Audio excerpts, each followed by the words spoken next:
of his career. For Meach here, career high 13 points for him, and for those who care about this, 7 dunks is a season high. We'll start with Coach and open it up. I think Meach probably had 5. Meach had 5 on alley-oops from Brett. It wasn't 6? It was 5? I believe it was 5. Okay. First of all, I think Furman's done a really good job. Watching them the last couple of games has been a noticeable difference. And I thought they were very aggressive. I think the thing that disappointed us the most was the way we handled late game situations. We gave up too many easy baskets at the end, and we need to make sure that when we have a lead, we maintain it. We had a couple shots we missed at the rim and then gave up some three-point shots or three-point plays on the other end. And so obviously we need to guard the ball a little better, especially off the bounce, which is something we've been working on a lot. We're at the alley-oops. Obviously, to start both halves, you hit Demetrius on that. Is that planned, or did it just kind of work out perfectly both halves? Well, obviously the first one was planned, but the rest kind of just worked out that way. They played their zone, and the middle man kind of cheated up high, and the wings were out wide. So he was just open on the block, and I just kept on throwing up to him. They had nobody even close to as athletic as him, so whenever he's open like that, I'm throw it to him. You getting used to that thing? Yes, sir. What's it like to have Comer there, knowing that could come at any time, something like that? It's fun, knowing that he can pass the ball like that. It's amazing. Like, I don't know, I never had a point guard that can actually facilitate like he can, so it's different. We were talking about quarterback-receiver chemistry. It kind of looks like that a little bit. How are you guys finding your groove when it comes to things like that?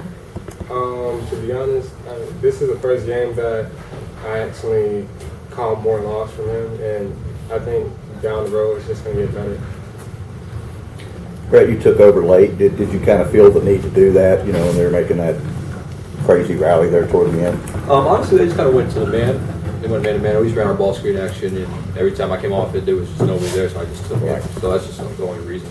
If somebody would have played me on it, we thrown him another lob or Bernard for a 3. It's just kind of what was given. Joe, what do you take this overall out of tonight? I think it's good for the young guys to get some minutes. I thought Logan gave us good minutes. I thought Christian gave us a real good lift in the first half. And, you look at some of the mistakes in the second half. He's never played a lot of minutes. Demetrius hasn't played a lot of minutes, so it's good for him to have to play. And Logan and Christian, those guys haven't. And Logan, a couple of those plays, you see Logan fouled a three-point shooter, but he hasn't been on the court in a year. So I think these are all teachable moments. But when you have someone down 13 or 11, you have to end it right there. You can't let people back in the game, which we did. I can see Demetrius coming on. Do you sense that as well? I think all the young guys. I think it's going to be phases. I mean, it might be Meach today. It might be Eric tomorrow. It might be Logan played well today. I think Christian has given us a lift in some spots. I think all these guys just need some minutes and some repetitions, and hopefully they'll continue to get better. Julian playing real well for you. Yeah, Julian did some nice things. I mean, Julian, I think we think he's obviously in transition. He's very good. He stretches the floor. We need to keep him on the floor at the end of the game so he doesn't foul. But we did not do a good job of guarding the dribble. He was one of the culprits. All our perimeter guys were. Christian Terrell had a couple big threes. How nice is it to have some outside game like that to kind of open up down low almost? Oh, it's happening. Against zone, you can run good offense and miss open shots and you look really stupid. Or you can run bad offense and make bad shots and look really smart. And Christian can stretch the defense. He's going to be a very good player. He just needs strength and maturity.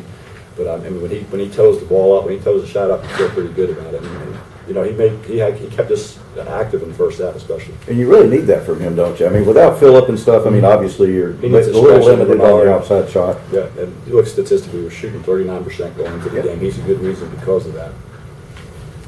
Brett, did Jamel's suspension, I don't know when you guys found out, have any impact at all on you guys, maybe psychologically? I don't know if you might have found out just before the game, possibly. Honestly, no. No matter if somebody's hurt or suspended, the next guy has to step up and play. And I think Julian did a great job starting the game for us, and Christian gave us great minutes also. So somebody goes down, somebody else has to step up.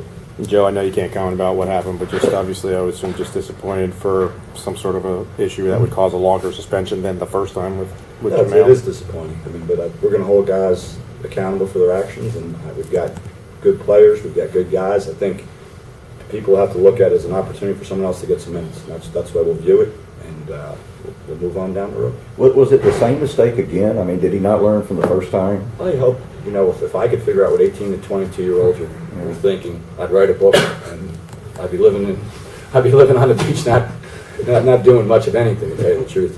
He made a mistake. I think he's regretful. It's regretful that it happened, but I think hopefully he'll learn a life lesson, and we'll all move on. And it's just 6 solid games, and then he'll be back unless he screws up again. Okay. And now on the good news, Antavius.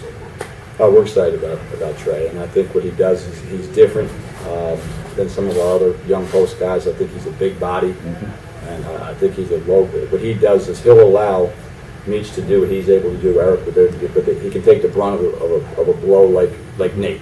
He's a bigger bodied, low post type guy. I think that enables these guys to not have to guard centers at all time. And I think he'll be a real good addition. I'm really excited about it. You had the real good UMass win, and then two less overwhelming performances, I guess, in the last two. Are you guys where you need to be, about to go on the road for some real tough ones? I mean, I think it's, you look around the country at scores, and we all scratch our heads. We scratch our head. I'm sure there's 350 other coaches that scratch their head, just about things. And I think that it's some things we have to shore up. Obviously, we've seen some couple things defensively. Our ball screen defense wasn't good in the first half, and our guard and dribble wasn't good in the second half. So those are things that we'll continue to improve on.